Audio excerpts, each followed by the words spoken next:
morning, good morning, and welcome to Brunch, a taste of Tobago.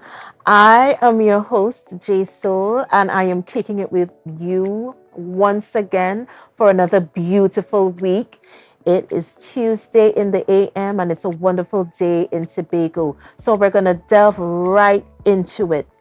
This segment is called The Good Stuff. It's inspiring stories, inspiring columns, and just feel good moments that we like sharing with you right here on Brunch, a taste of Tobago. So in our news day this morning, interesting, Callaloo cravings. And there's a lovely, lovely article that I just want to read for you. It says, I love Callaloo. I don't have a special time to make a pot of Callaloo, but I do plan for it when I'm at the Sunday market. There, I could look for the youngest Callaloo bunch. If it's rolled bush, the better. If not, I would carefully check the center of the leaf. If there is a purple splash where the stem meets the leaf, then I am sure it's Callaloo bush.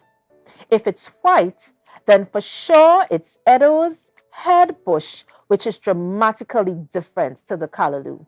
It's much tougher and it can be itchy to the throat. Very interesting article there.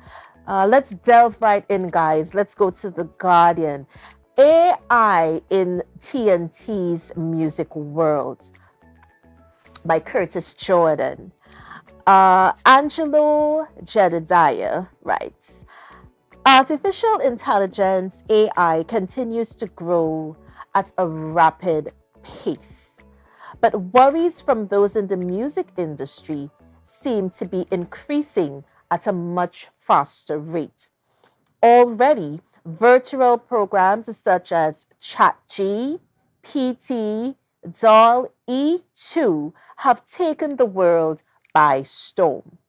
After only about 6 months, millions of users had made use of these AI tools by simply inserting a prompt for an essay or an image to be generated in minutes, giving users at most times exactly what they ask for.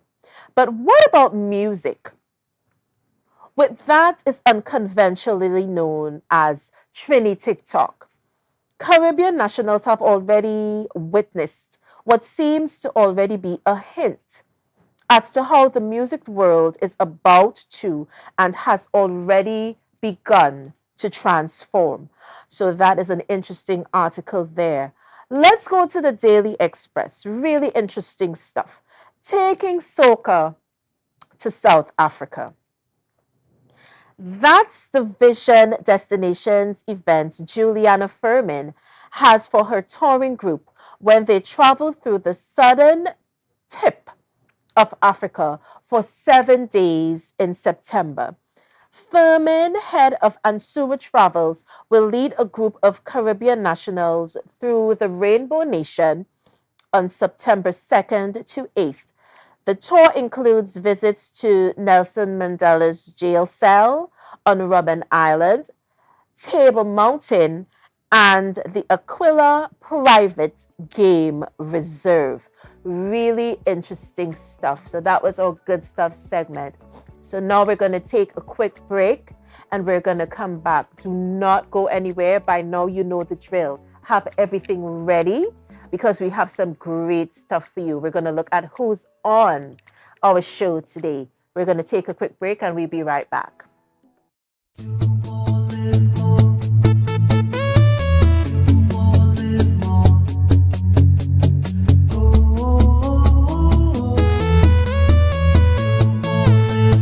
This is how it's gonna go. They better look up below, 'cause this is your show, and everybody's gonna know. Say it to them once again. They better look up below. This is your show, and everybody's gonna know.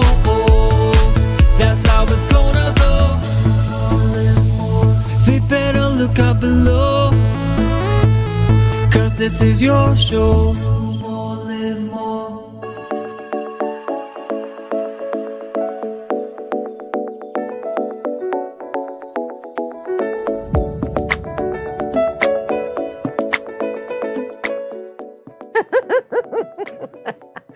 I love it. My program director just called me Miss Soul. I love it. I love it. My wonderful crew. Thank you so much for coming back, guys. Thank you so much for viewing. You know, just a bit about who's on today. Now, there was a story some years ago.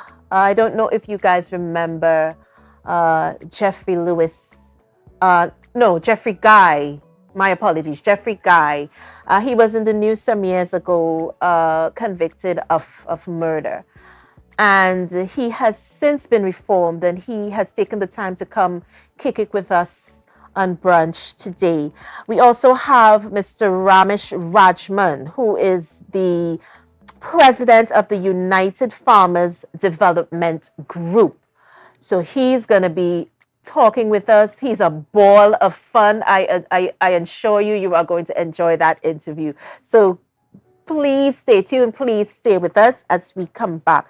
Also, we're going to be talking to Asha James for our grassroots segment. Now, Asha is a daughter of the soil. You know, we like to big up our natives, our sons and our daughters, and they're doing really good things in the larger world. Asha is a clinical psychologist, but get this, she is also an accomplished athlete in football and in track and field events. So that combination is definitely something that you do not want to miss. So we are going to break. I am giving you the time to get your stuff together. I'm giving you the time because you would not want to miss this. Don't move from your television screens. All right, so we're coming back with Life Diaries with Mr. Jeffrey Guy. Stay tuned. Right now, Tobagonians are just currying down to Bonaccord, right in Stobie Local Road. You know why? To come down and shop at Authentic Builders General Hardware, the only hardware store in Tobago that is giving you guys Trinidad prices. So for instance, such as steel, half-inch and 5/8, $7,895. 5/8 construction ply for $260. Every single thing that you will need to do your home renovation or start your new construction, we have it right here. And to get your quotation, it's very easy. Just WhatsApp us at 272-1990 and we will do your free WhatsApp quotation for you.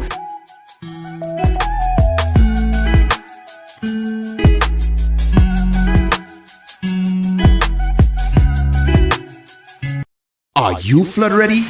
Review and update insurance coverage. Install floodgates and barriers. Create a family flood plan. An initiative to help people prevent, prepare, recover. TATIL, where people are people. This is it. Excel Spa by Haley, where our highly trained staff are ready to deliver the top-class services in facial massages, waxing, nail enhancement and body treatment. We are ideally located at Coco Avenue, Switzerland, Tobago.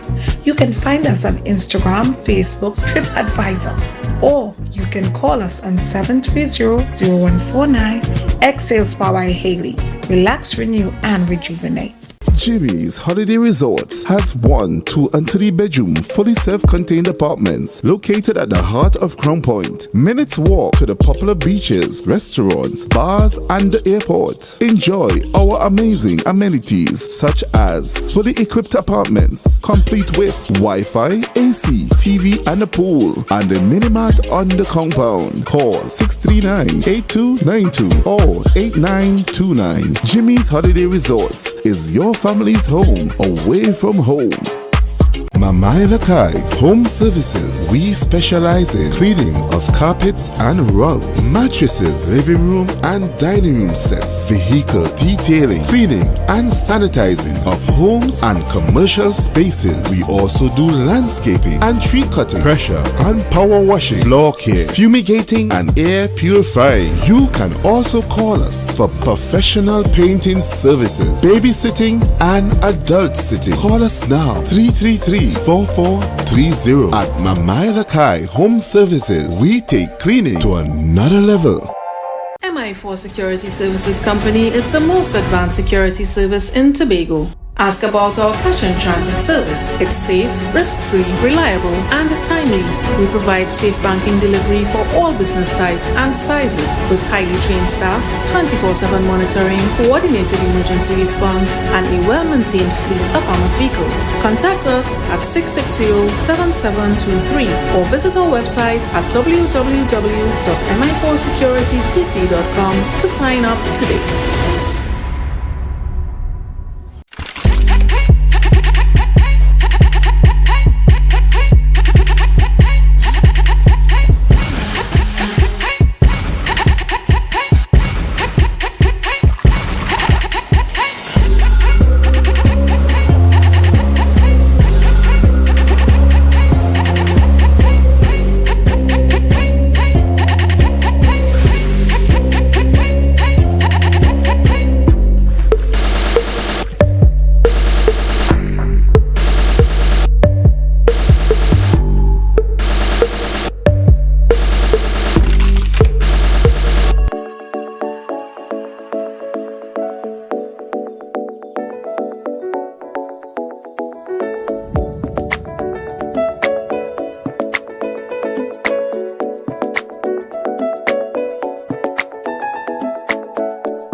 With Brunch, a taste of Tobago. I was speaking with my first guest for today. Definitely an uplifting story, definitely something that you do not want to miss. Now, I don't know how many of you guys know this or even remember, but there was a story which rocked Tobago a couple of years ago in 2003. To be exact. My next guest is reformed former convict, Mr. Jeffrey Guy. And he is here to really speak his truth. He's here to be a source of inspiration. And I, for one, am very happy because I have known Jeffrey for a while. And it is so heartwarming to see him here being positive, doing positive things in the community. So, Jeffrey, thank you so much. Thank you so much for being here. Thank you so much for being brave enough to come forward and speak with us. When a man is in the Lord, he had to be brave at all time. And I just want to say thank you for inviting me on your program this morning, because it's something I'm willing to do at any time, any place, anywhere, to reach out to the people, because there are a lot of young men and young women that are going down the wrong road. And I would like to speak my story so that it could cause them to differ from the way in which they are going, for them to stay on the right track. Because at one time, I was on the right track at one time. And then, when a man decides to turn his back on God, sometimes strange things happen. And when strange things happen, you therefore have an opportunity to renew your acquaintance with God. And I've done just that. How did I reacquainted with God? Because of that foolishness that I've done on the 19th of February 2003. I took the life of someone. And up to this day, I'm still displeased with myself for what I've done. Because so every time a holiday of significance comes along, it reminds me of me taking someone, family away from them, for them being a part of that holiday. But while I was incarcerated, you know, most people look at incarceration as a real bad thing. People that do foolishness and are incarcerated are to learn. There is a saying that you make time in jail, but a positive man don't make time in jail. He make time. He let time make him. What do I mean by time making? You do positive things with the time that were given to you in the prison. And I utilize that time that was given to me. And with me, I never look at it as me being locked up. I looked at it as being rescued. Because sometimes we go down a certain way, a channel that we go down. And we need to come out of that channel. And sometimes in order to come out of the channel, it takes something to bring you out of the channel. But I just say, why that way in order to come out of that channel? You know, I was taken away. I give up my time in the free world by doing foolishness. But then when I reacquaint myself with God in prison, I ask myself, why couldn't you have just renewed your acquaintance with God on the outside? Why in prison? But God knows exactly what he's doing. He always knows what Know he's exactly doing. what he's doing. Why am I saying this? Because while incarcerated, I learned to preach the gospel. I used 1 year, read the Bible, and the rest of the time to study the Bible, because you must read before you study. And I read the Bible for a year, from Genesis to Revelation. And then I start studying the Bible. And by studying the Bible, I start preaching the word of God in prison. And it was so amazing that before I become a preacher in prison, you have known me for a while, when I used to do heritage and so on. Yes, I remember have you. always acted in the pastor role. Yes. So I was preparing for something real that I didn't even see. I think you were preparing for something even greater, because there's the Lord, and you said that you pulled away from him. You were going in a separate direction, which caused you to react in certain ways that were not befitting of the Holy Spirit. And so you came to that acknowledgement, but you came to it while being incarcerated. That's right. Do you think that that was God's plan for you? Which is my next question, because there's always a plan. Do you think that the experiences would have aligned in a certain way so that you can get rid of all the clutter and then you can begin to let him in? Because that's what I'm getting from you. I'm getting that you were incarcerated and this is where you found your calling with the Lord again. Am I saying it right? Am I going the right way? I don't want to put it as that was God's lineage of it happening. Because that morning, God could have stopped me that morning. But God allowed it.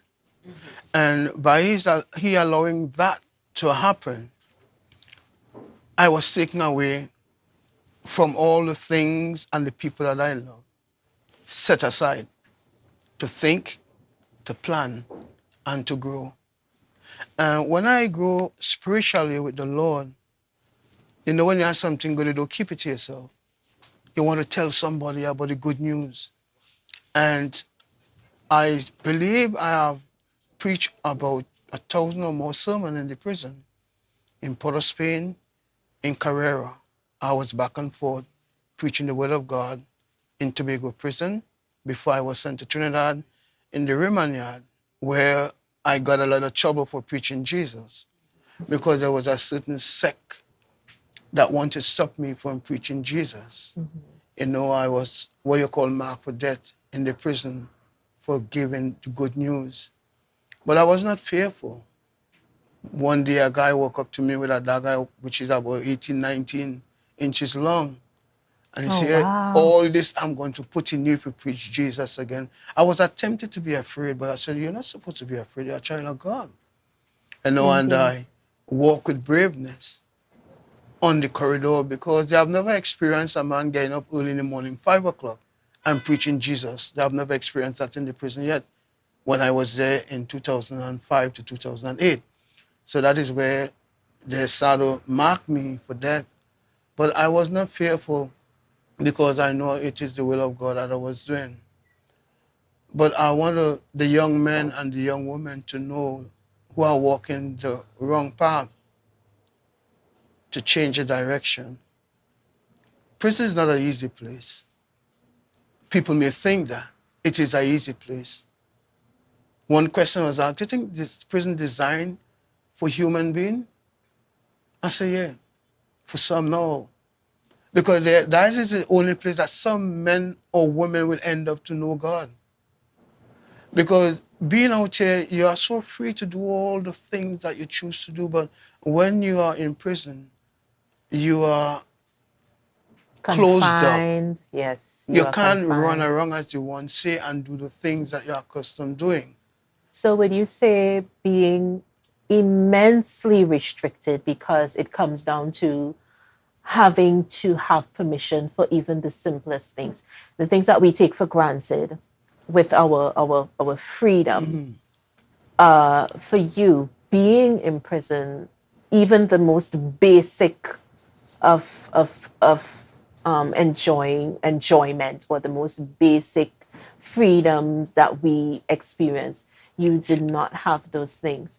So I'm thinking, okay, I don't have anything else. So my mind is so much clearer now because these things are taken away. And so you had to repent And adjust. and adjust. And that is something that we want to really bring to the forefront, Jeffrey, because like you said at the beginning of the interview, where you had to come to terms with yourself that you were taking a family member from a family, and that you were also taken from your family. So upon being convicted, what can you remember what was going through your mind? I used to wish mostly if I could take back the hands of time and bring back life to that person, I would have done that. You would have, yeah. I would have done that because one time I wrote a letter of apology, and I believe I sent the letter too soon. It was returned to me in the prison, and that troubled me a little more for a while, but I did ask God to forgive me. I really did. I asked God to forgive me and to also forgive those who are unable to forgive me, because forgiveness starts with you individually, able to forgive one, and while sitting there, taken away from my family also. What people do not realize that when you have family that loves you and you're incarcerated, it comes like they are incarcerated with you also. Yes. Because they want to visit you, they want to make sure everything is okay with you. And one of the toughest things with the visit is when your family comes to visit you and you talk, you may smile, but you know the smile is not really real. Because sooner or later they're going to walk through the door. And when they walk back out that door, the pain starts again.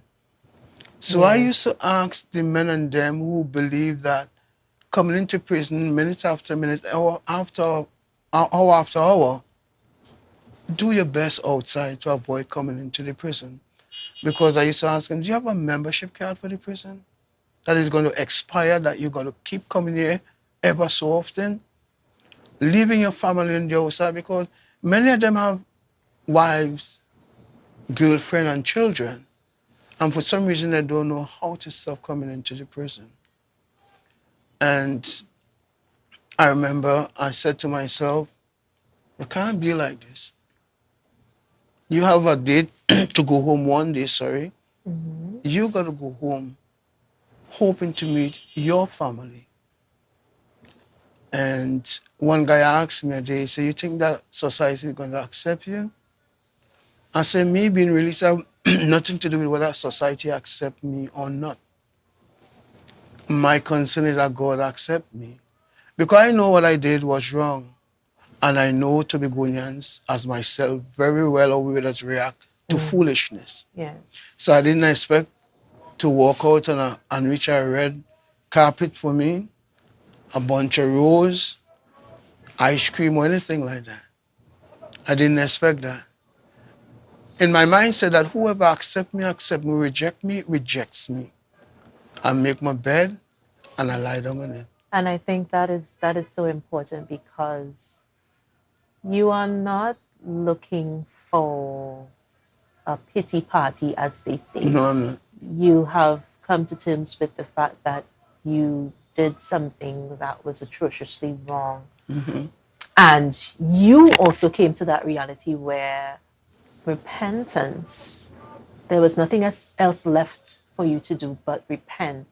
And I think that is one of the things that happens, like we were saying before, when you clear out all of the foolishness, you clear out all of the clutter, and it's just you and your maker. And then you have to deal with the tough issues, you have to answer the questions that you don't want to answer, but then again you don't have a choice because you are cleaning out the clutter, as they say. And in your experience, we're gonna talk some more because I want people to hear your story. I want you to be able to speak your truth. So we're going to talk some more about your experience being incarcerated, the psychological aspect of it. You spoke about being threatened because of your belief, you know, and you had a choice to be fearful and you chose, well, no, I'm going to stick with my faith. My Lord is going to guide me and protect me and put me on the path that I should be trotting. And so this is an inspiring story. But like I said, when we come back, we are gonna talk with you some more because the viewers want to know prison life. Yes. What it is like what in it there. is what it is really like in there.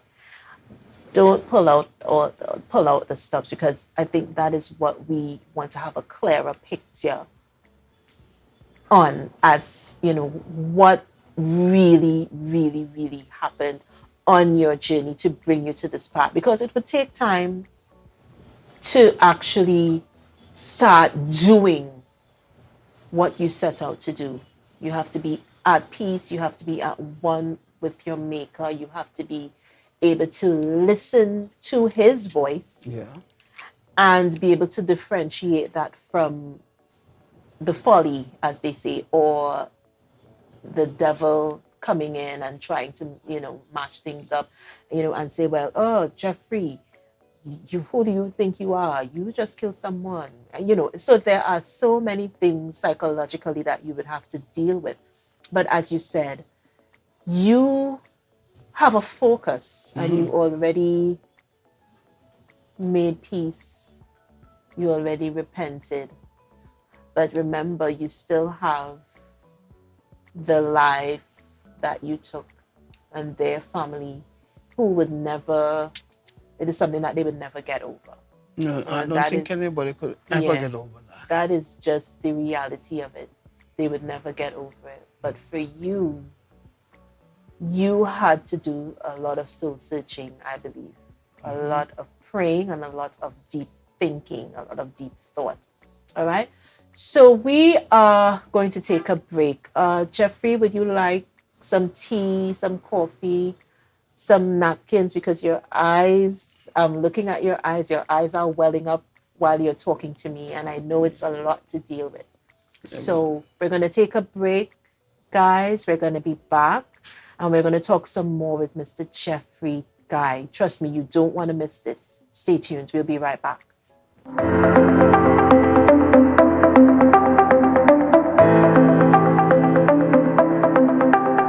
Full disclosure with the executive every Thursday at 8 p.m. only on Tobago Updates.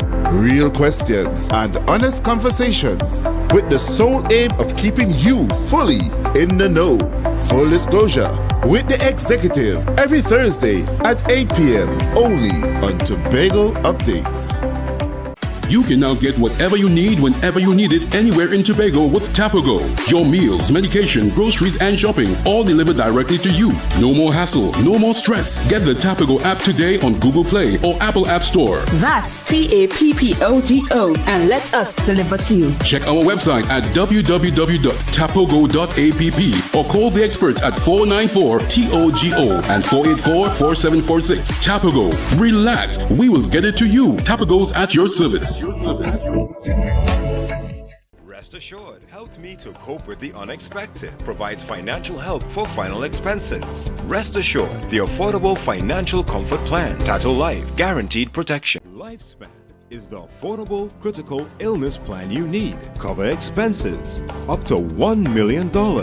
Tattoo Life, guaranteed protection. Whole Life helps me secure their future. Provides financial protection with added benefits. Whole Life, the affordable financial benefits plan. Tattoo Life, guaranteed protection.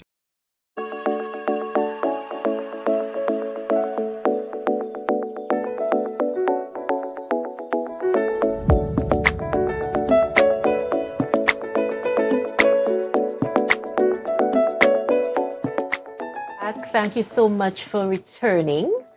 I was just having a chat with Mr. Jeffrey Guy again. So insightful. This story is really an inspiring one. But I know most of you, you would like to know, because I would like to know, what would have been a typical day in prison life? What would a typical day be for you while incarcerated? Well, a typical day for me being incarcerated is to see another day. Mm-hmm. And by seeing another day, it means there is a chance, an opportunity to make use of that day. My day used to begin with God, center with God, and end with God. Anything that I'm called upon to do that is legal in the prison, I use the word legal, I makes no hesitation of doing it. I was called upon to work with the commissioners. I work with 5 commissioners in the prison. Wow. And I used to feel happy to get out of the jail and go out in the free world and work in Phillip Street in Port of Spain. Right. I used to work in Phillip Street in Port of Spain, being among people. So I was among people, and that is what I used to glad for my day to be, get away from the other prisoners and them. Because sometimes sitting in the cell or even in the yard sometimes, you're not getting much positivity. It's negativity, and a man who wants to go forward will like to pull himself away from the negativity. So when I get the opportunity to go to Phillip Street, I'm away from negativity. I set aside my praying time for in the morning. When midday come, not even the commissioner can call me.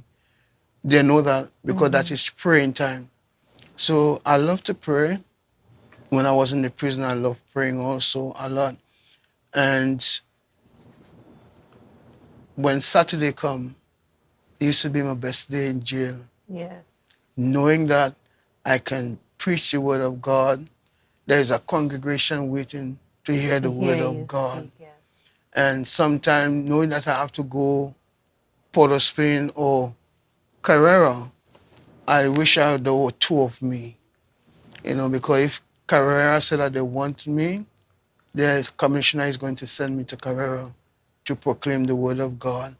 So my days used to be taken up, no loose day in the prison. For me, Sunday is my day of chores. I do my washing and everything. I don't like staying in the cell because of negativity. Because everybody they bling his phone. Yeah. And when everybody having their own conversation, sometimes some of it not edifying, so you don't want to hear that. And what about your trust issues? Did you have were they heightened is what I wanted to ask you in terms of trust, basic trust of another human being. That is something that you were unable to experience in prison, I'm thinking. Yeah, I never trust nobody in prison. Knowing that Everybody's there for something. Some are innocent until proven guilty. But most of the people that I'm among were more killers, thieves, rapists, and all these kind of things. And men like that, you don't trust them. Some are there for short span, some are for a long time. And sometimes the jail play with your mind. Oh, So wow. being there, you can't trust nobody. Mm-hmm. Sometimes you wish that your foot eyes could have watched your back and all kind of thing too, because the people that you expect to be there for you while you're in prison, they are not there with you. They are the Yes. same set of people that will mess up. Mm-hmm. So with me, I trust nobody in prison at all. What about now? This is something that you are always going to have to live with, and I think you've accepted the fact that this is so. Mhm. What would your message be if you had something to say to the young men and women of the world, because we're not just basically keeping it to Trinidad and Tobago? Mhm. What would your message be to the young women and men of the world? My first message will be to them is to honor thy mother and thy father.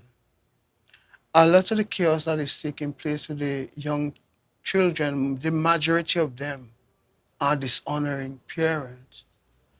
Sometimes the parents contribute to the dishonoring because they see the direction that the child or children are going at an early stage and they choose not to deal with it. You're supposed to cut a tree when it is, or bend a tree when it is young. Mm-hmm. And I've seen children become parents and the parents like children at home. A child should know his or her place. Children are to be taught the right things. I said that because there are a lot of children have been taught the wrong things, to do wrong instead of right. But those who are focused, the focused-minded children who know right from wrong, will always try to do the right thing. Especially when they have positive thinking people around them. Though they grow up in a certain way, they will like to do better. I said that because while I was incarcerated, there are some young men who come to speak with me. And when listening to them, they were guided to that way of life from people close to them, not from the street, at home. Yes. So sometimes we blame the street. Sometimes it starts at home before they reach the street. And I will advise any child, whether you're a girl or boy, to have that respect for your parents. You have a mind of your own, you know right from wrong. Choose the right thing. Indeed. Choose a crowd of people that are going forward and not backward. Positively. When you see your friend is doing that which is not right and pleasing, speak to them. Sometimes we are afraid to interact with each other as children to do the right thing. Prison, I've seen destroy a lot of young men. Yes, it does. Their mindset change at times if they do not have positive people around them. I've seen young men come into the prison and they get worse than they came in because of the people that they choose to lie with. I used to beg to Begonians when they come to the prison, do not fall into folly in the prison. Do not jab our Tobago flag. Don't jag the flag. You may ask me by jagging the flag. Do not get involved in homosexuality. Avoid smoking marijuana and these things in the jail because it leads to other things. I've seen men who have not been involved in that get involved in these things in prison. And when you get involved in these things, you're unable to afford these things in the prison. And most of the time it belongs to one choice, to drop the flag. So I used to beg them, please, only do jog the flag. Understood. And you would have been preaching that because of your experience and finding solace in some place that is really dark and dank is one way of your creator being there and instilling his purpose into you, which is what I'm getting from you. Now you spoke very highly of being able to preach the word, of being able to share the work of God with others. Tell us a little bit about your involvement in the church. Well, presently now in the church, I am a deacon. I'm also involved in personal ministry. So in church, I play the drum when I have the opportunity to do that. But I'm waiting for that breakthrough when I'm given the opportunity to present the word of God. But everything takes time. You can't just jump up on the people pulpit and just start to preach like that. So there are times that I go down to Bethel in Egypt Junction and echo my voice to the people that can hear my voice. I lend my voice anywhere I'm called upon to lend it, to do a good work. As I said earlier, when you have good news, you don't keep it to yourself. You want to share your good news. And I have good news. And I want to continue sharing that good news wherever I go, wherever I'm among. I just want to show you the good news because God is good. And you know, if God could really clean me up, God could clean up anybody that willings to clean up. What I love about my God is say, come just as you are. You know, if God used to say, because you're a murderer, you can't come to me. He said, come just as you are. You know, long time, I like to say this, old people used to tell us, shape up or shape out. But God is a different come just as. You don't have to shape up because we cannot shape up to come to God. He said, come just as you are. And God is a God like to reason. He said, come now, let us reason together. And because many of us are not reasoning with God, we are in trouble. Because we are not reasoning with God. We're supposed to reason with God. How many of us are thankful like this morning He woke us up? Some people say, I wake up or my alarm wake me up. Your alarm just make the noise, but God really woke you up. How many of us are mindful and thankful for God giving us this opportunity to see another day? People wanted to see today. But how many of them see today? But that is not the real trouble. The trouble is how we live during the course of the day. You know, many a times, let me go biblically a little. Many a times we're thinking that Judgment Day is when we're going to be judged. But Judgment Day is the day for when you will know where you will be placing, heaven or hell. For every day we live, we are judged. That's why the angels are recording every day. So as they are recorded, you will know. Because in order to be risen in the first resurrection, it means that you have already been judged.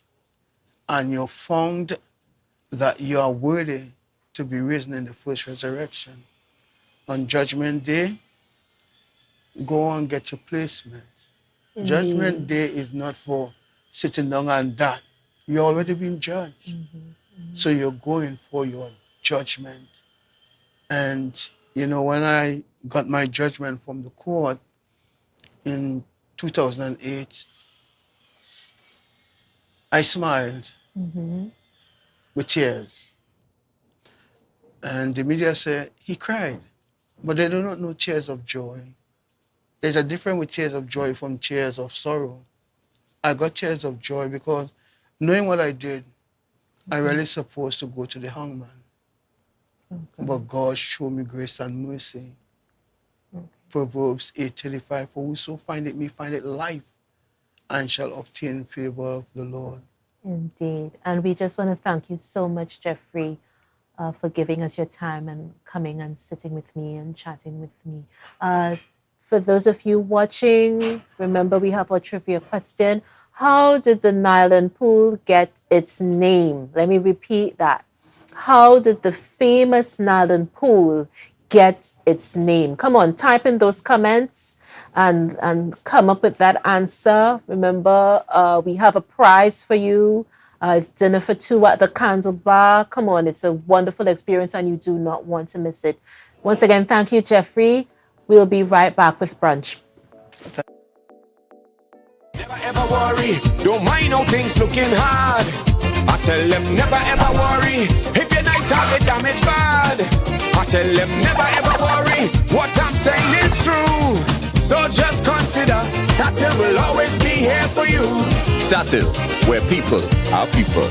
You know what I'm... Tobago Glass Supplies has been a leading name for over 37 years in the glass and aluminum market in Tobago. We provide an extensive range of high-quality, innovative aluminum and glass products for commercial and residential use. Competitive prices with superior and professional services by committed employees who are guided by rigid quality standards. Tobago Glass Supplies specializes in the manufacture and installation of glass and aluminum products that are essential to today's homeowners and the business environment. We are engaged in marketing, sales, and installation of a variety of products. These ranges from windows and doors to necessities such as mirrors for homes and vehicles, designed and manufactured in-house or imported.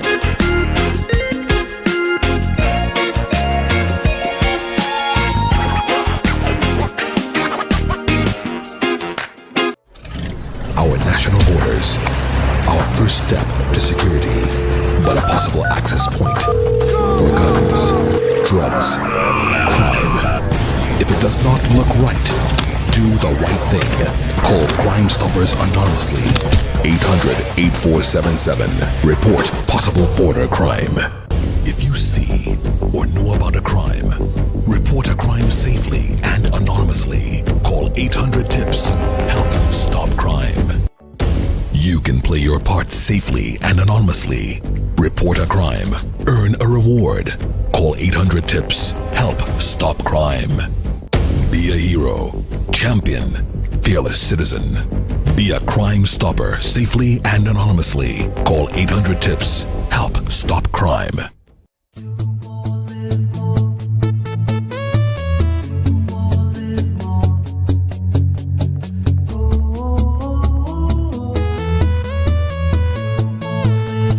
This is how it's gonna go.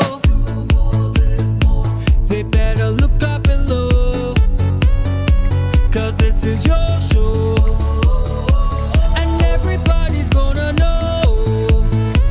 Say it to them once again. They better look up below. This is your show, and everybody's gonna know. That's how it's gonna go. They better look up below, 'cause this is your show.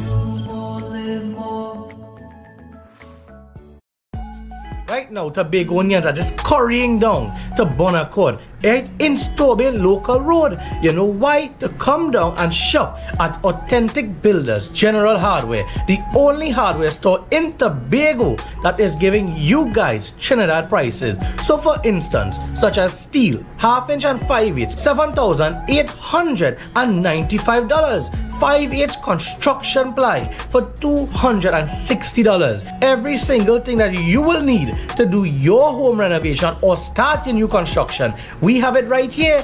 And to get your quotation, it's very easy. Just WhatsApp us at 272-1990 and we will do your free WhatsApp quotation for you.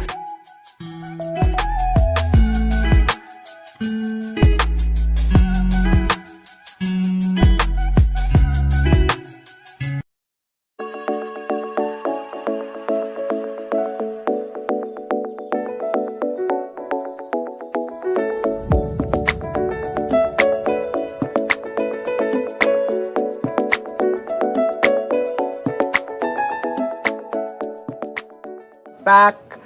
Oh my, what a lovely day on the island of Tobago. I am so privileged to be alive. I'm so privileged to be sharing with you today.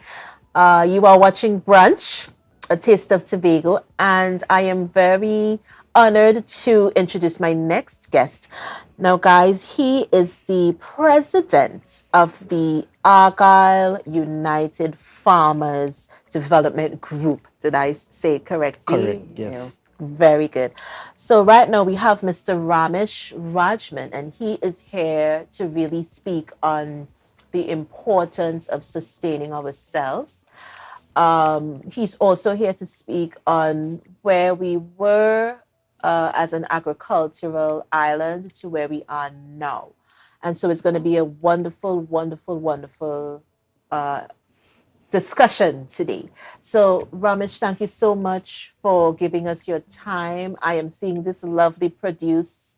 I was asking earlier if I could take some with me so I could make some soup or, those lovely things.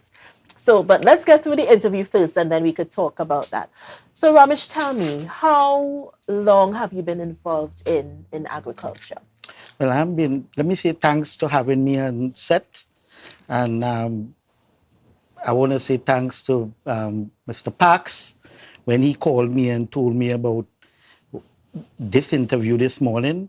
Okay. I said, yes, it is very timely. Yes. I saw in your monologue this morning, you talk about dasheen bush. Mm-hmm. And here it is that we have some dasheen bush here. I'm watching it there. We have dasheen bush. All from Argyle. Yes. All the products that we have in here is from Argyle. Okay. And hats off to the farmers. That is Mr. Nigel London, Mr.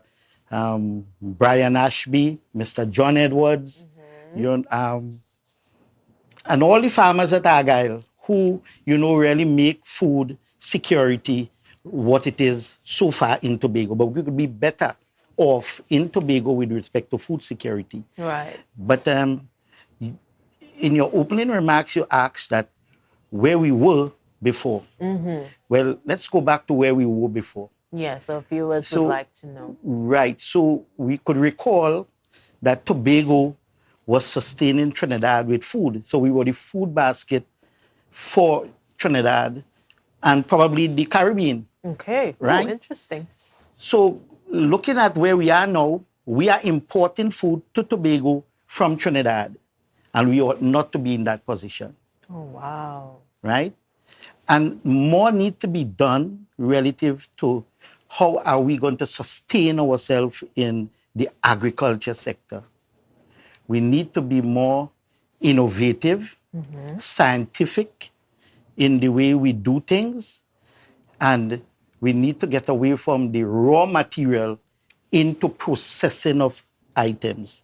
So we need to have industries. So that's the only way we could be able to generate GDP, real GDP for the island of Tobago. Because when you look at buying and selling in Tobago, it really is just an economy within Tobago. But if we set up industries where we take those raw material and produce it into products that we could be able to export to the rest of the world, then we will be able to produce real GDP for Tobago. So not only tourism that we could look at as a mainstay, right? We could look at the agriculture sector, the fishing sector. So in those areas, we can definitely see, the challenges is there, but I think the government need to step up. Partnership with NGOs, other organizations like ours, like Farming Group, and have meaningful discussion. How can we make policies that will impact the livelihood of communities, people, and let it be innovative enough so that whatever we do will able to bring back in the community, because we lost in everything in the community right now. Everything has fallen apart. Because I could recall in the olden days, people used to have donkey going in the garden. You're not even seeing a donkey again. Yes, I remember seeing pictures. I didn't see it in real, but I saw pictures of the donkeys, and you have them carrying the produce And that was like a main staple of farm life. Like you said, we don't have that again. But do you think, Ramesh, do you think that, um, because what you're alluding to is that we need to change our entire trajectory, we need to change our way of thinking. Now, we have been importing quite a lot in recent times. All right, just recently we went to the store and there was a sugar and there was the Jamaican flag on it. And I kind of took a step back because I said, Jamaican sugar, we're importing sugar now.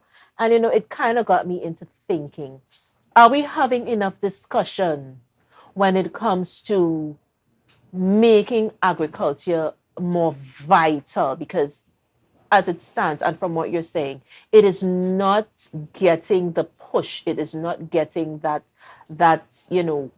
is not being used as a weapon of sustaining ourselves.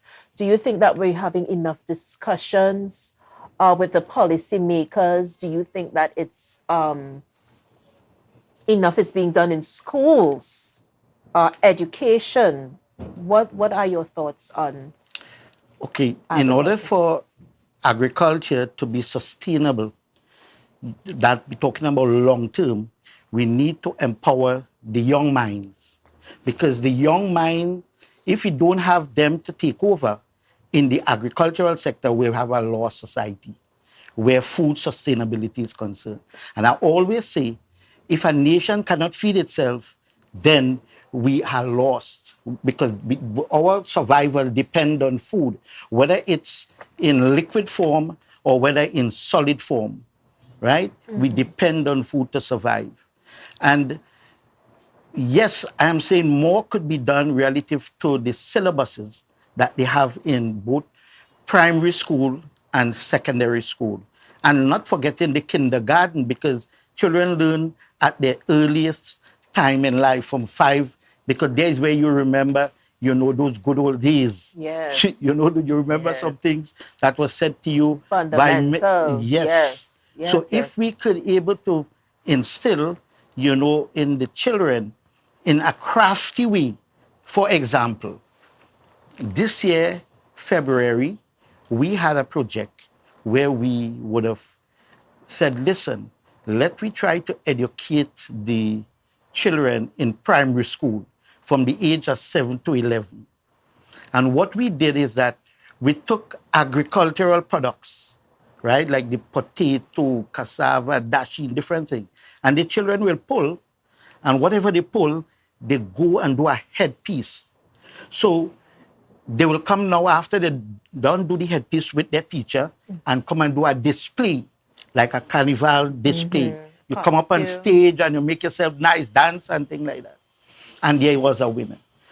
And it was so nice, to hear those remarks coming from the children, because at the end of it, they had to give, there was a question and answer segment, right? So question was asked and they had to explain the product that they were displaying. So the teachers had to now, tell them about, give them certain knowledge about that product they're displaying. That they're displaying, yes. Right? So they have to have knowledge of it. Because I have seen some time ago where a child walked into a mini-mart, and for some reason or the other, the parents sit in the car and tell the child to go in to this mini-mart to buy some sweet potato. And the child don't know what is sweet potato. Oh my. And the proprietor was doing something. So I've realized that the child lost inside it. And I said to the child, excuse, can I help you? He said, sure. And they said, what do you want? I said, well, okay, the sweet potato is over there. And then they went and get a couple sweet potato and carried it up. And so at that point in time, I realized that their children don't know our produces, our food. What is sweet potato? What is Irish potato? What is a banana in compared to a plantain? What is a moko? What are the differences? Right? So this is really, what is a flavor pepper in compared to a hot pepper, right? Pepper. So the education process needs to take place at school so that children can become more encouraged to able to look at agriculture as a career, because no longer people looking at agriculture as a career. People see it as punishment. Because I could recall people telling me when I was in school, my father, I had to go home and go in the bush because I didn't do something 2 days ago. And it feels like a punishment. Yeah. Right? Yeah. So in order to punish you, you had to go in the bush. So people see it, within our generation as punishment. Right? So we had to take out that mindset from our children to let them see it as an industry that we could able to make money, that we could be millionaires. Indeed. And I think we need to also, Ramesh, we need to get rid of the stereotypes. There are stereotypes still existing today where agriculture is concerned, where farmers are concerned. I remember there was a young lady that I knew. Her mom was a vendor in the market. She used to sell produce and stuff like that. And other children would ridicule. Other children would laugh and make comments and stuff like that. But I'm saying you need each one teach one, and you need everyone at every aspect. That is the way the world is supposed to revolve. And so awareness has to take place, just as what you said with getting to these young minds from at a very early age and getting them to know and appreciate and see the benefits of what agriculture is all about. Sustaining ourselves is vital, and I don't know if we are there yet in terms of what the discussions should be.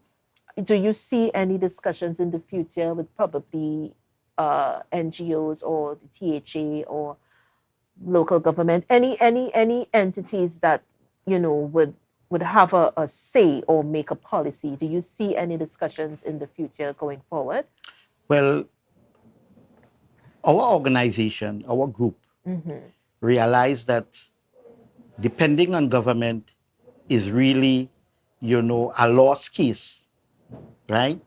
In the sense that when they make a budget, it is the lowest of budgets that would be presented whenever the finance minister presents his budget. And that is really a bad start to agriculture. And speaking of a bad start to agriculture, we are going to take a break. I want you to remember your point, and now we're going to come back and we're going to discuss that a little bit more. Viewers, I am speaking with Ramesh Rajman, a ball of energy. I'm actually having such a wonderful time chatting with him. Stay tuned. We'll be right back with more Brunch. A taste of Tobago. Share the live. Share the live. We'll be Are you flood ready? Review and update insurance coverage. Install floodgates and barriers. Create a family flood plan. An initiative to help people prevent, prepare, recover. TATL, where people are people. Excel Spa by Haley, where our highly trained staff are ready to deliver the top-class services in facial massages, waxing, nail enhancement and body treatment. We are ideally located at Coco Avenue, Switzerland, Tobago. You can find us on Instagram, Facebook, TripAdvisor, or you can call us on 730-0149. Excel Spa by Haley. Relax, renew, and rejuvenate. Jimmy's Holiday Resorts has 1, 2, and 3 bedroom, fully self-contained apartments located at the heart of Crown Point. Minutes walk to the popular beaches, restaurants, bars, and the airport. Enjoy our amazing amenities such as fully equipped apartments, complete with Wi-Fi, AC, TV, and a pool, and a mini-mart on the compound. Call 639-8292 or 8929. Jimmy's Holiday Resorts is your family's home away from home.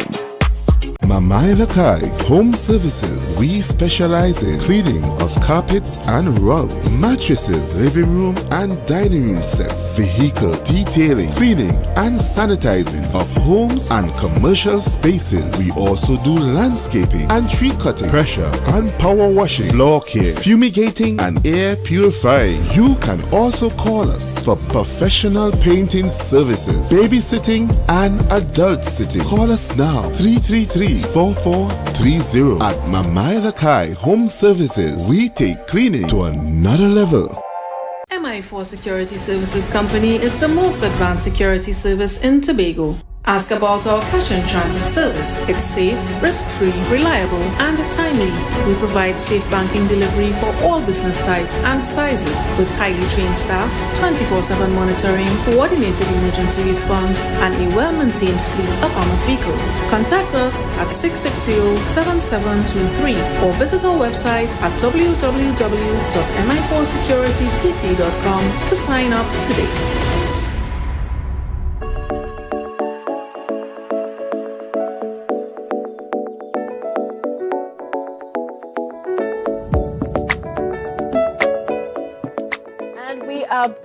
We are back with my wonderful guest, Mr. Ramesh Rajman. And Ramesh was just giving me some snippets of information during the break. Ramesh, in terms of, when we went to break, you were telling me about your discussions that you want to have on behalf of your group. You were telling me something about the finance minister and what he had, what was said. Shed some light on that. What are your thoughts? And moving forward, what do you see as beneficial to the agricultural sector? I believe, talking from the space at Tobago, I believe before the finance person in Tobago present a budget to Trinidad and should ask for allocation. Now, when the budget comes to Tobago, it is one package and it then dissect into different packages for the agriculture sector. But I'm wondering how much conversation is reached between the stakeholders that are in Tobago where agriculture is concerned. Because this budget that was presented, nobody consulted us relative to anything that meaningful to come out to say, well, the agriculture sector, we need probably 2 million here or 3 million there, because their infrastructural work needs to be done in Argyle, where we are.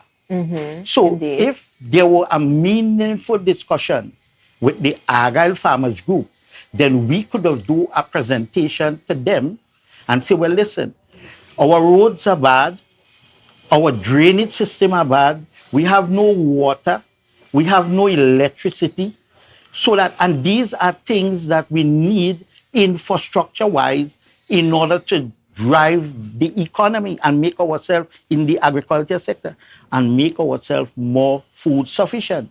I mean, Argyle alone can't do it. But this is the conversation that we need to have in going forward when we're preparing budgets. We're not sitting in an office and say, well, we're preparing a budget just for everybody. We need to have conversation. Talk to the people who are involved in agriculture so that we could be able to know about what is happening in their communities and things like that, right? As it relates to the finance minister, and I'm talking about Trinidad and Tobago, right? That budget is the lowest budget, always, right? I could recall when I was small, my father used to make coconut oil. Grate the coconut, I used to help him grate the coconut. He will boil it after, leave it overnight and boil it, and we get oil the following day, right when he finished boiling it. We kill our coconut industry because of scientific thoughts that the coconut oil was not good enough for us. They are now telling us now the coconut oil is the best oil. Our cocoa industry, where it is now, nowhere. Our cocoa was the best in the world. They destroy it, our rice, our sugarcane, every industry that we have where food, are concerned, we kill all of it for, a better life, which we say is the petroleum. And we are now saying that we want to diversify. But what are we diversifying? Can we not go back to agriculture and do processing, get a meaningful conversation, and to process food, do it in a big way, get the conversation started with the groups and them that are outside, they're willing, to do these things. Because we have cassava people involved in our, in processing cassava. Our group, we have people doing that. We have people processing peas into flour. And we are involved in the processing business. As I always say to Tatku, you are the big brother, we are the small brother. Right. Because we have formed ourselves into a company, right, where we could be able to produce. But what lacking is that the encouragement, with respect to where we're getting grants from, how are you assisting us, subsidizing our section, and these are the conversations we need to have. And also, Ramesh, I think the mind, we have a mind set. This brings me back to the method of thinking. Now, most people do not think of agriculture from a business standpoint. That's one of the things that I have encountered. And so that conversation needs to change. I also think that the policymakers cannot make policies without engaging the actual players on the field, the actual farmers and processors. They are the ones that you need to engage if you're going to make policies. Apart from you, there have been other persons who felt that the budget, in every budget, as a matter of fact, agriculture gets a raw deal. Agriculture gets the lowest piece of, the smallest piece of the pie and that sort of thing. So the conversation is what needs to change. Moving forward, what would you like to see with regards to that conversation? Okay, I would like that, one good morning, and I'm saying a good morning because I'm sure when the good morning will start. Mm-hmm. But I'm hoping that somebody listening, the powers that be, and understand what is happening in the world today. Because if for some good reason the COVID showed us where if we didn't have food in Tobago, right, and if the boat wasn't coming from Trinidad in a timely manner, we would have suffered in Tobago. And until we get it right and start looking at the agriculture sector, we will wake up one day and realize that we have no food to eat, but we have the fishes right by the backyard, and we could go and fishing by the sea and get a fish, But how long can we eat only fish alone, right? Mm-hmm. So I am saying to the powers that be, let us all have a meaningful conversation. Let the conversation start as of yesterday, right? Because that's to tell you how way back we are relative to agriculture. Yes, that is the point. This conversation should be had yesterday, going forward. Definitely. But nevertheless, it better late than never, right? So let us start now. Find out all the groups that are in Tobago. They would know all the groups that are efficient, that are up and running, that are properly structured, that they could be able to get information. And let us have meaningful discussion about the budget, and to incorporate, the deficiencies that impact all the communities of Tobago.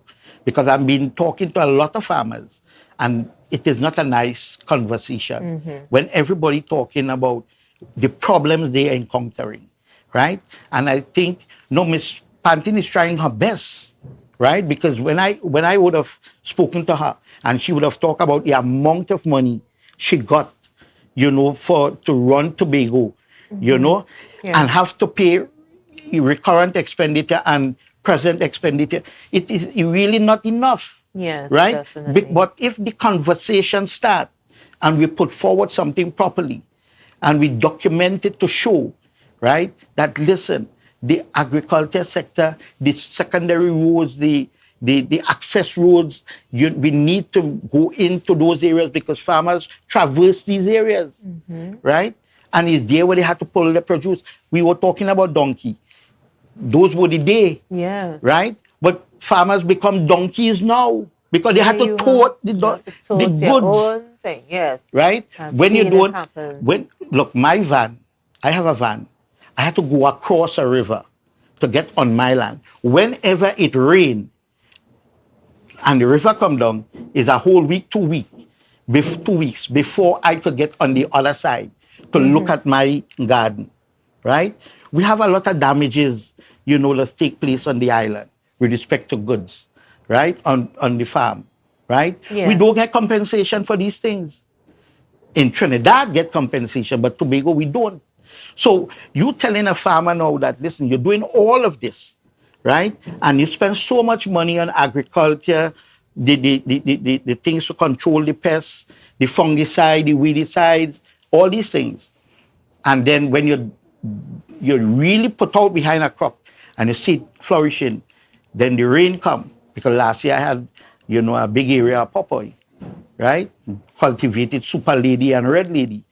And when the rain started in October and I went in and I saw all the trees down, I cried. Because the trees were bearing from the bottom going up. And the trees were very tall, all 4 feet. And all were papaw, big papaws. I felt it. And to date, I haven't even get any compensation. So I'm saying discussion have to be met so that we could able to put forward proper representation for agriculture. Because if we don't, we will still sit in here talking about it continuously. But in going forward, you ask the question, what can we do to make food security an importance?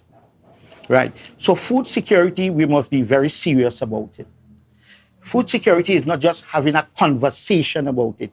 We must have committees set up, right? Steering committees that will address that specific needs. And we must not just have talkers, we must have people who are willing to work, do the work. Take these people out of the very set groups that you have within the community that will able to give you the kind of information that is so necessary. Definitely. Right? Yes. So rather than handpicking people from within an government organization to steer this committee, allow the people that know from the ground to talk and have that conversation. Well, yes, if you want to have some technocrats inside there to talk about doing it this way scientifically or whatever, so be it. But let us start the conversation from among the different groups that we have in Tobago. Definitely. So we could able to have some meaning to agriculture. And that's what we need. The conversation needs to be meaningful.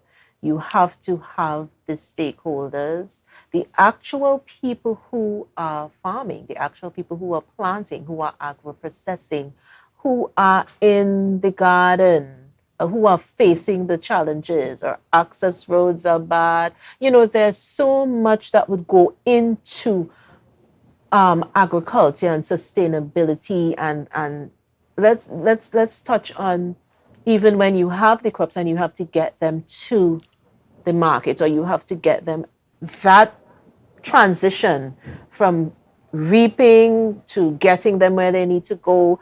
You know, sometimes you have spoilage, you have crops that, you know, may not be as good or as fresh as they need to be, you know, so there are so many things that go into the agricultural sector from the view of the farmer.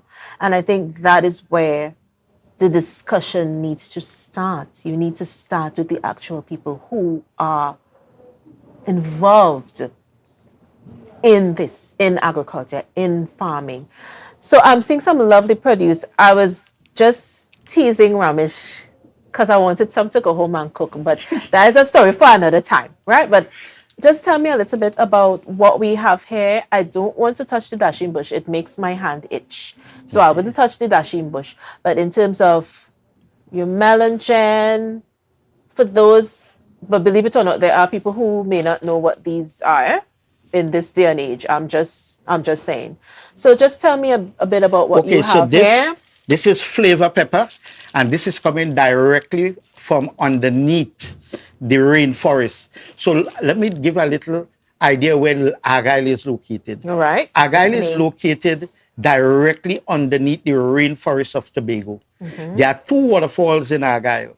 One that fall within our space, the farmer space, and the other one which fall in a close proximity to Roxborough.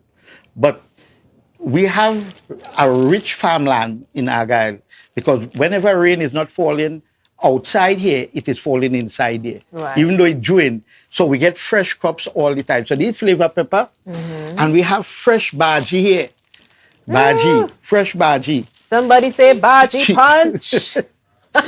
We have banana, green banana, and Yes. this banana here is the one that when you peel it, it have a nice kind of glue inside of the center of this I know the banana. glue. Yeah. Right? Yeah. Well, we know the eggplant, which is the baigan, and the one on the other side there, that is blue dasheen. When you want to eat a real blue dasheen, come to Argyle because we have it real cork in Argyle, that blue dasheen. And then we have the dasheen bush, right? We have the dasheen bush here. So right? tell me about the melangen, because I'm thinking that I want some melangen. Tell me about the melangen and some dasheen, because I'm going up the road, guys, and I'll be getting some saltfish. And dasheen and saltfish is like my favorite dish. Just letting you know. So tell me about the baigan. Okay. It's right. really nice and purple, really rich purple shade. So tell me about the baigan, and next the dasheen, and then we wrap. Right. So the baigan could be prepared in, well, I prepare it in two ways. I do the Indian way, where I put the garlic, the flavor pepper, the onion, and the hot pepper inside of it. And I put it to roast. Okay. And when it is Interesting. roasted, I then take the part that is roasted off, and I just, because it is already melted, and I just mash it. Oh, right? so the flavor is there. What I also do with it also too, I also throw a little oil in the pot, right? And put a little bit more ingredients in it, such like, the, what they call that name there, oh gosh, paprika to give it a different kind of look, right? And I may put a little pepper sauce depending on who might be around, or the normal thing, and I let that kushume, as they would say in Tobago, let it go down, and you throw that on it and melt it away. It tastes real good. Okay. Then you could curry it with saltfish, or you could use piece of pigtail, right? And that is baigandi. Yeah, so right? you see all of this, you're getting knowledge of food, recipes. I want Ramesh is going to have to write some of those things down so I could try them. Actually, I was looking at the dasheen. Yes. That's where my eyes went. I absolutely love dasheen. Is this blue dasheen? Tell me about this dasheen real Right. quick. Yeah, well, that is the real blue dasheen. Right. Now, we now came out of the harsh dry season, Mhm. right? So although we are really under the rainforest, Yes. right? Where we think that we are called those dasheen seeds. I managed to get those. Those are the last set of it where we will now cultivating back up the dasheen to get real big dasheen, because Right. we would normally have dasheen all 5 pounds, 6 pounds. The biggest dasheen pull there this year was 10 pounds by Okay. Mr. Brian Ashby. He's our main dasheen, farmer in Argyle, right? So I am hoping that whenever persons want blue dasheen, come to Argyle. Okay. We are now taking over in planting, right? I've challenged my farmers. I said, listen, 2 products that I want to be sure that we have, that we could be able to supply on a mass scale is dasheen and plantain. So farmers already started to plant more plantain now, right? We're also looking at cassava production in order to supply tadco, right? All right. But all in all, we are looking at food security going forward. And there you have it, folks. We are looking at food security going forward. And we are going to take a break. I was talking with this lovely gentleman right here, Mr. Ramesh Rajman. And we are going to take a break and we're going to be right back. Don't go anywhere. We'll be right back.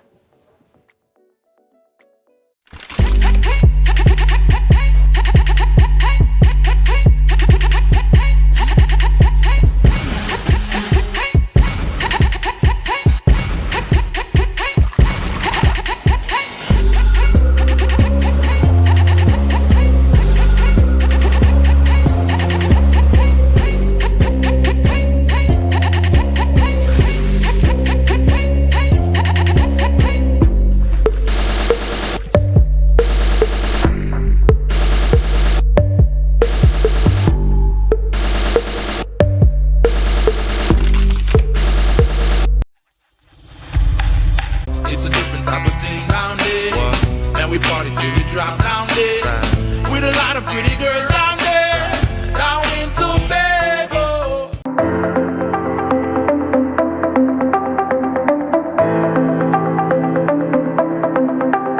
Full disclosure with the executive every Thursday at 8 p.m. only on Tobago Updates. Real questions and honest conversations with the sole aim of keeping you fully in the know.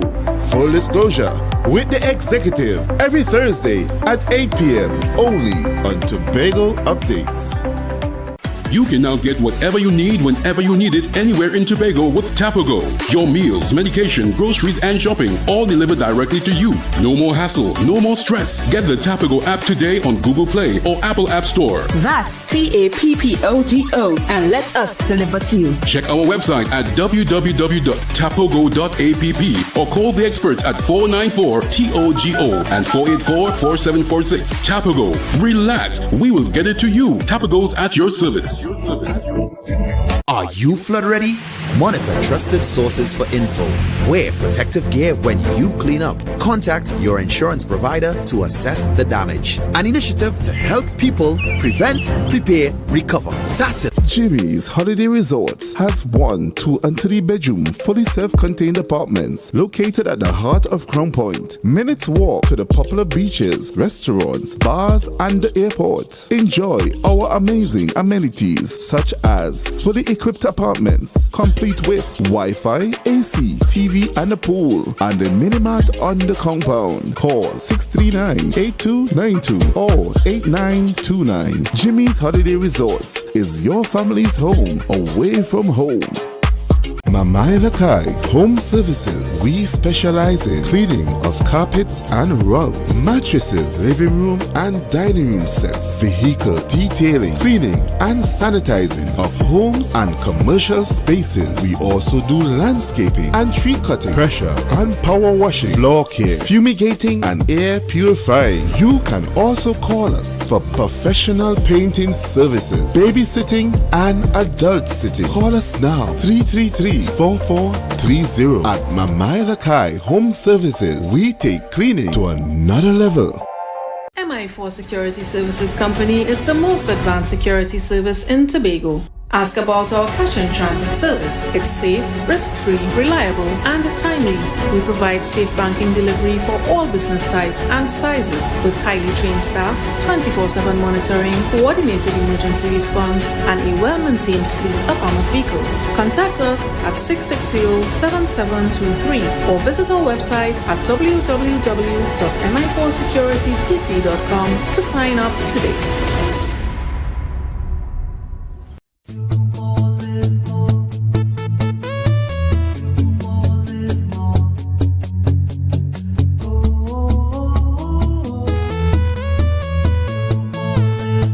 This is how it's gonna go. They better look up and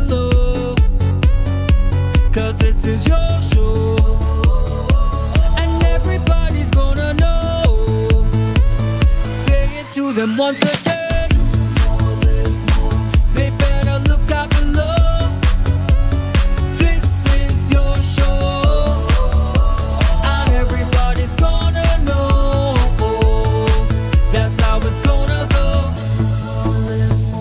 They better look out below, 'cause this is your show. Live more.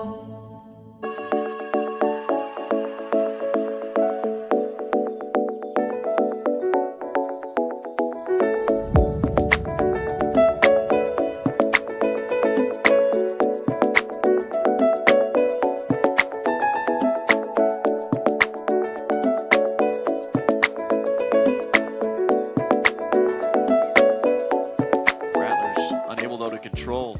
James out high for Sarant, the header. DeFranco can't get there. West Texas A&M goes on top. We are back, my beautiful kings and queens. We are back with Brunch, a taste of Tobago. Now, my next guest is the combination of athletics, academics, you name it, she has done it. Former graduate of Signal Hill Secondary. I felt that I should mention she is one of those people that you're going to want to hear from. Please help me welcome Miss Asha James to Morning Brunch. Asha, how are you, my dear? I'm doing fine. Thanks for having me. You're most welcome, and thanks for giving us your time. I was just commenting on Asha's youthful appearance. So here I am asking when she's going to be finished with school, and she's telling me she graduated. Come on, look at this face. She looked like she graduated already earlier. Tell me the truth. Let me know in the comments if she looked like she graduated. So Asha, thank you so much for coming and sitting with me. How are you doing? Let me ask you that first and foremost. How are you? I'm good. It's good to be back home. Yes, with the sun. Yeah, time to Yes. rejuvenate with family before going back.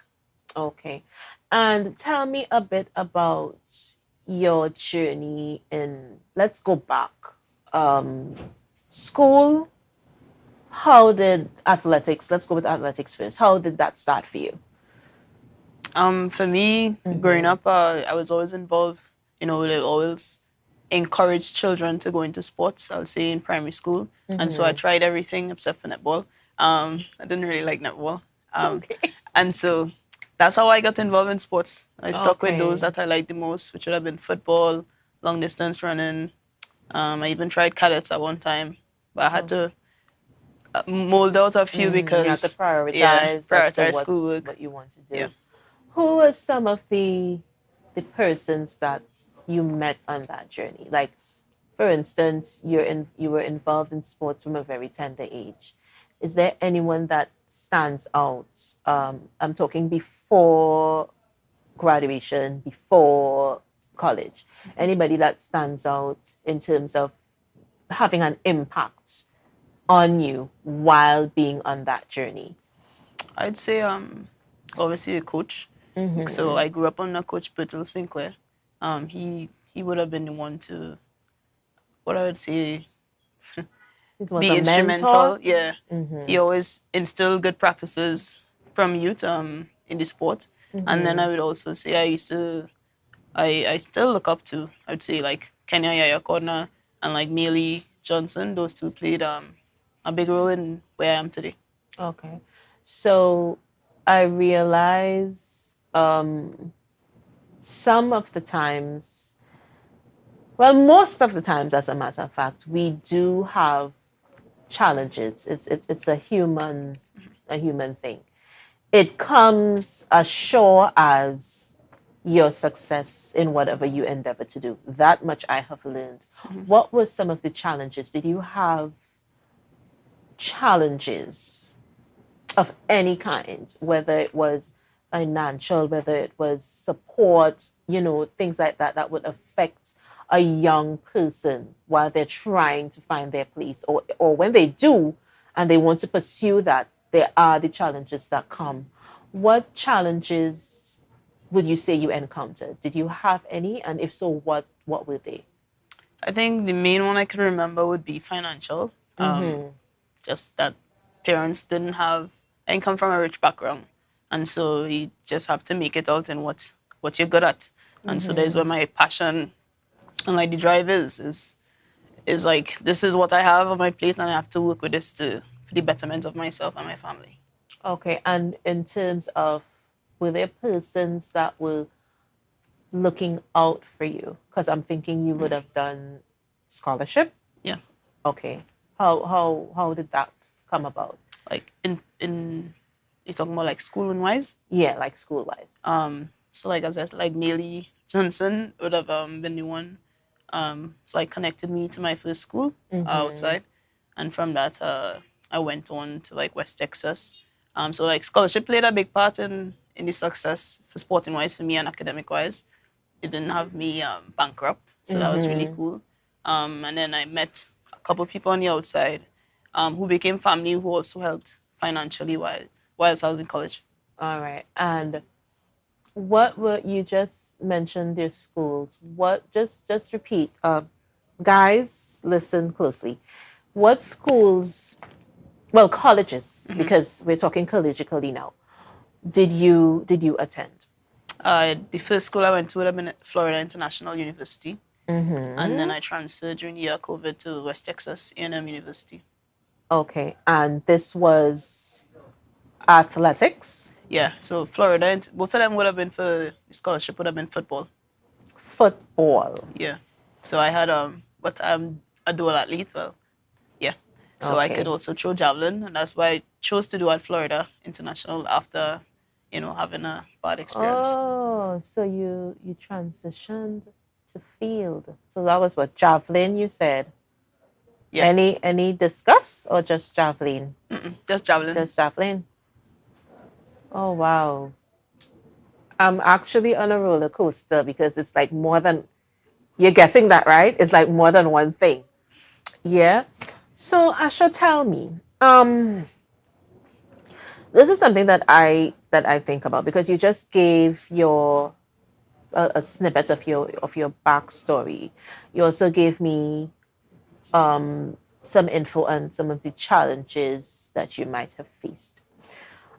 This is one thing that I always ask, because you're coming from the social transition is something that I always am concerned with. When you're from small islands such as our lovely Tobago. Said it and I'm smiling. Tobago, yes. What were some of did your colleagues accept you? What did you face going into an entirely different culture, entirely different way of life? Did you undergo any type of challenges or any type of negativity, anything like that? Because coming from a small island, African descent, female, and all the challenges, I would love to say that there are no challenges there, but they exist. And so this is why we ask those questions, for our viewers. Did you experience any type of challenges socially, moving from here and going to larger countries to pursue your education? No, luckily for me, I didn't experience any. Oh, praises be. She did not. She did not. This is one of the few persons that I have spoken with that did not endure anything like that, and blessings for that. What I found interesting about you, there was a balance that I sensed from reading a bit of your bio, right? So I'm seeing the athletics, I'm seeing the football and the javelin. I even saw 100 meters. That was in the early stages. Yeah. 100 meters, 200 meters. And then I see psychology. And then it goes on to tell me clinical psychology. How did you get involved? Was that something that you always wanted to do? Tell us about that. How did you get involved in pursuing clinical psychology? Initially, I wanted to become a vet. I love dogs. So that was the get-go. That's what I wanted to study going into college. And like, I think one of the prerequisites, they require you to do like a psychology course. At the time, I was on the soccer team in FIU. I had a teammate who was stressing about biology. But I was always good in science, but she psyched me out. The psychology course I was taking, at the time, I was like, okay, I like it. Okay. And so I decided to pursue the psychology route. Clinical psychology, more specifically, because I fell in love with like learning more about ADHD, the mental health disorders, and how I could work with children with it to help them, you know, coming as they go along in schools. So that's and help them to socially, well, I don't want to say fit in, but in terms of basic functions that we take for granted are challenging at best to some adults and even worse for children. How are you currently working with the children? Are you involved in any agencies or NGOs or anything like that that works with special needs? So that's where are you heading that way? Maybe I should ask that. Unfortunately, I'm not with any agencies as yet. It's very hard to get internships in the right areas that you like to. So you just have to work with what you have at the moment. And so I just have the bachelor's in psychology. In the future, I might go to do a master's, then to become like a practitioner in that field. I don't know. I like a lot of things. I realized. That's what I said when I saw your bio. It was taking me somewhere because it was like from one thing, like one dynamic to another. I don't think I have seen that with a lot of the bios that I've been reading lately. And I said to myself, okay, I am gonna have to meet Miss Asha James. And then my producer tells me this morning that I'm not talking to you because I thought that I was talking to you online, on screen. And then he says, no, Jan, she's actually here. And I said, okay, wonderful. Because I need to see this person. I need to see who this person is. Did you have like, I know sometimes when you, well, I wouldn't say triple threat, but I mean like when you're so good at so many things, you have like numerous places that want you or numerous colleges that want you. Did you have that experience where like, you know, more than one college wanted to recruit you at one point in time? How was that experience when choosing? Because did you choose where you wanted to go and you worked towards that? How was that?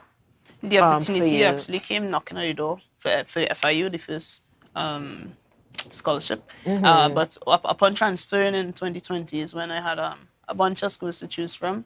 But I chose West Texas. Okay. Yeah. So that's where you got most of your experience, West Texas. Okay. So, Asha, I'm not finished with you. I feel like I have more to ask. So we're going to take a break. My beautiful kings and queens, and we will be right back with more from Miss Asha James. Stay tuned.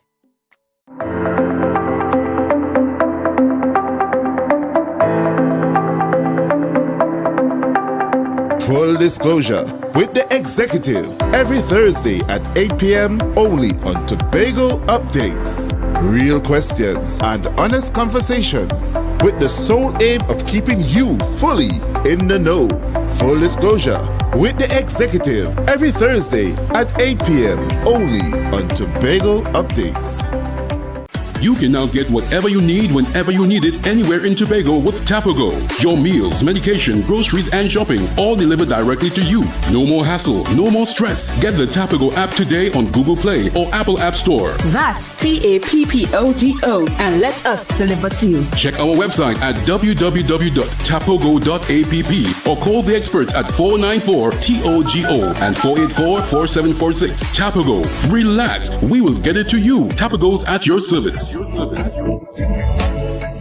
Rest assured, helped me to cope with the unexpected. Provides financial help for final expenses. Rest assured, the affordable financial comfort plan. Tattoo Life, guaranteed protection. Right now, Tobagonians are just currying down to Bonaccord, right in Stobie Local Road. You know why? To come down and shop at Authentic Builders General Hardware, the only hardware store in Tobago that is giving you guys Trinidad prices. So for instance, such as steel, 1/2 inch and 5/8, $7,895. 5/8 construction ply for $260. Every single thing that you will need to do your home renovation or start your new construction, we have it right here. And to get your quotation, it's very easy. Just WhatsApp us at 272-1990 and we will do your free WhatsApp quotation for you.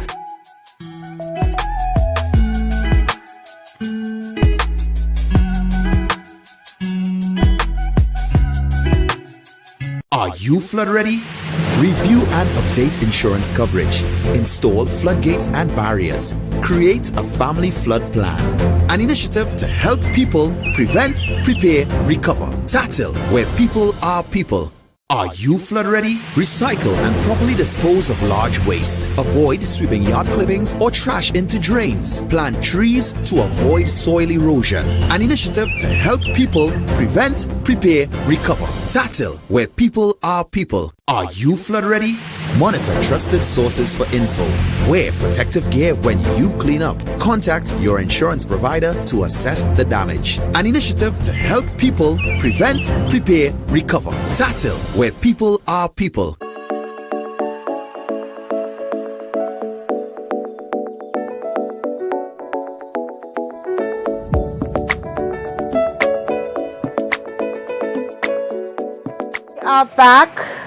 We are back. I was just chatting with Asha. And let me tell you, I'm really happy because I love to see the female demographic doing really positive things, really big things, wanting to give back, which is so important. So Asha, thank you so much again for joining us. Tell us about your family. Do you have brothers, sisters? Tell us a bit about your family. Well, I have one brother and one sister alive now. I used to have 2 brothers and 1 sister. And then I have 2 nieces, 1 nephew. So. Okay. And 4 dogs. Well, you did mention you love animals. You have 4 dogs. What breed of dogs? Is it like one family of dogs? Or No, just like 4 different breeds, but it's like common breeds. Okay. So it's not like, yeah. All right. So those are like. Yeah. Yeah, I get you. In terms of what do you want to do next? Like, what is next for Asha? Have you given much thought? I know that you just said you wanted to go back to school and pursue your masters. So we know that. What in your mind, like what is next when you sit and you think and you're in that place where you clear all the clutter out and you can think very clearly? What is next for you? What do you see yourself doing moving forward, apart from going back to school and pursuing your master's? Well, I have a couple of things in mind. Tell us. Currently, I might go and take an EMT course and get certified in that. Or I might go to MIC and get a couple of certificates. I always liked seeing my father around the house. He didn't have to hire anybody to do anything. The independence, could do anything. And so I kind of developed a passion for that as well. So I kind of want to knock out a couple of certificates to help myself. And in the future, it's something I could do a business on. Like when I come back home in the summer, I don't necessarily have to try and fight to get a job because I'm skilled. So I can help people who actually need, or just continue to pursue my dream in playing professional football. So we'll see where the Lord takes me. Yeah, definitely. Which teams did you play? Which teams did you play on? I currently came back from playing in Portugal for a team called Valadares Sky. That was in the top tier, the top tier women's division there. Just for 5 months. Okay. And you currently reside where? In the US? No, I'm back home in Tobago. Okay. For now? Yeah. Until you figure out what you're going to do next. This is wonderful. I just like seeing people do positive things. With regards to working with children, I really think that you're on the right path there. A lot of times we overlook some of these, what we would term as basic, that may be challenging for some. Remember, I was talking about that before. Behavioral patterns and making us more aware of some of these, disabilities. So I'm hoping that after watching this program that you see Asha, you heard of the passion that she has, and that, you can reach out and, provide that platform where she can be of assistance, because she really wants to give back. She wants to give back. Some of your coaches, like who would have been there on your journey? You spoke of Mr. Sinclair, Little Sinclair. When you transitioned and you moved out of here, who were some of the persons that you would have worked with in terms of coaching? And I'm talking football. You said football, field events, javelin. I don't know where I got discus from. I kept saying discus, but it's actually javelin. Yeah. Who were some of the persons that were instrumental in your training process? Yes, that's the question I want to ask. Well, Wade Franklin, he's, my javelin coach in Senate Athletics. He's been my coach from day one for javelin. In transitioning to away for football would have been, I used to train with alongside like Phoenix. So I would say like Terry Williams. There's a coach there called Asha Koo. And then James. Don't remember James' last name, but everybody knows him as Coach James. I really enjoy training under them. That's basically it. That's basically it. Yeah. Okay. I always think about whenever anybody comes and they have like a story, I think about how it impacts them, so that they get to this point, that they get to a point of positivity, a point of knowing what's next, a point of knowing where they want to go, who they want to be. Did you always know that you wanted to be an athlete? Did you always know? I mean, we're young and we're finding ourselves, and we try different things. Some of us are lucky to have that passion and know exactly what I want. Some of us, not so much. Did you always know that you wanted to be an athlete?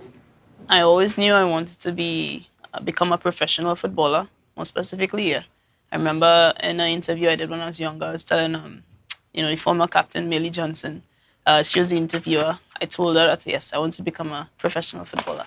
So, all glory to God that I actually get to live out my dream.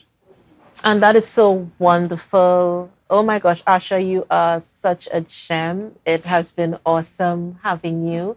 I'm hoping that you can come back and then you'll have even more stories to tell us. And we just want to celebrate you. We want to celebrate positivity, doing positive things, empowering the youth. If you had a message to give, what would it be? What would you tell the young men and young women who are watching? I'd say, there's a scripture that comes to mind, James 4 verse 8. It says, draw near to God and he will draw near to you. And I think there's where my hope comes from and my strength is knowing that God will lead me where He needs me to be at the right moment. So that's where I think would be a big help for youths. If we go closer to God, you know, He come closer to us. And there you have it. You heard it from the lady herself. Go closer to God, and He will draw you where you need to be. Keep that in mind. Write it down. It's a good tip. Write it down. You know what? A trivia question. Oh my word. How did the Nylon Pool get its name? Well, the Nylon Pool got its name from Princess Margaret in 1962 when she visited on her honeymoon. How interesting is that? I did not know that, and I definitely learned something today. So the Nylon Pool got its name from Princess Margaret. Oh, we have a winner. Oh, even better. Jennifer Augustine. Congratulations to you. Wonderful prize. Evening for two at the Candle Bar. This is an experience you do not want to miss. Okay, so congratulations to Jennifer Augustine for winning this, amazing prize. And on that note, I am going to leave you guys. We are so happy that you joined us. Thank you for viewing Brunch, A Taste of Tobago. I am your sister, J Soul. I am always here to kick it with you. I am going to see you tomorrow. Tomorrow I'm going to be back here. So God bless. Keep your head up. Remember, in case no one told you you are special, today I am telling you now, you are special. Enjoy the rest of your day, and thank you for viewing Brunch. Bye, guys.